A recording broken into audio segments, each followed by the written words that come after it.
তৃণমূলের হাতে এবিপি আনন্দ সাংবাদিক নিগ্রহের ঘটনায় বিভিন্ন মহলে সমালোচনার ঝড়।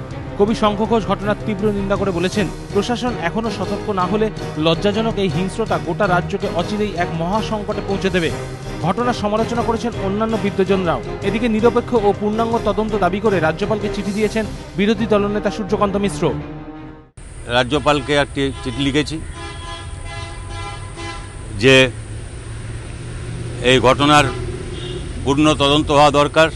যেভাবে হামলা আক্রমণ করা হচ্ছে, আজকেও যা করা হয়েছে, এর আমরা তীব্র ধিক্কার জানাচ্ছি। আমাদের রাজ্য বামফ্রন্টের পক্ষ থেকে আমরা তীব্র ধিক্কার জানাচ্ছি এবং এর একটা বিহিত করা প্রয়োজন। ঘটনা সমালোচনায় সরব নগরোন্নয়ন প্রতিমন্ত্রী দীপা দাসমুন্সী ও কেন্দ্রীয় রেল প্রতিমন্ত্রী অধীর চৌধুরী। এবং আজকের যেটা ঘটনা ঘটেছে, আমি মনে করি যে পশ্চিমবঙ্গের নৈরাজ্যের একটা জঘন্যতম নিদর্শন হচ্ছে আজকের এই ঘটনার প্রদর্শন। আমি কিছু না, আমি নিন্দা তো করছি, আমি উপস্থিতের শাস্তি চাই। একটা রাইট অফ এক্সপ্রেশন আমরা জানি, এবং সেখানে এই মিডিয়া পার্সনদের উপর আক্রমণটাও তো একটা, আমি মনে করি, পার্ট অফ পঞ্চায়েত নির্বাচন, এবং সেখানে আমি তীব্র প্রতিবাদ জানাচ্ছি এবং মনে করি যে এই ধরনের ঘটনা আরো যত দিন বাড়বে আরো বেশি ঘটবে, কিন্তু তার জন্য প্রিকশন এবং দায়িত্ব পুরোটাই রাজ্য সরকারের।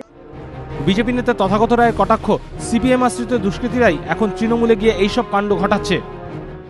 যারা সিপিএম এর হয়ে গুন্ডামি করতো, মানুষ খুন করতো, তারা আজকে তৃণমূলে চলে গেছে। তো তাদের তো আর স্বভাব বদলাবে না। তারা সিপিএম এ যা করতো তৃণমূলে গিয়েও তাই করছে। এই সাংবাদিকদের ওপর আক্রমণ বা এমনি মারামারি, দলের মধ্যে মারামারি, অন্য দলের লোককে মারা, এ সমস্ত জিনিসগুলো তারা আগে সিপিএম এর থেকে করতো, এখন তৃণমূলের থেকে করছে। অন্যদিকে ঘটনার নিন্দা করে তৃণমূল সাংসদ দীনেশ ত্রিবেদী বলেছেন, ঘটনার পরই আমি ব্যারাকপুরের পুলিশ কমিশনারদের সঙ্গে কথা বলেছি। সংবাদ মাধ্যমের উপর আক্রমণ মানে গণতন্ত্রের উপর আক্রমণ। রাজনৈতিক রং না দেখে কড়া ও নিরপেক্ষ পদক্ষেপ করার জন্য পুলিশ কমিশনারকে বলেছি। বিজেন্দ্র সিংহ, কৃষ্ণেন্দু অধিকারী ও হিন্দল দে, এবিপি আনন্দ।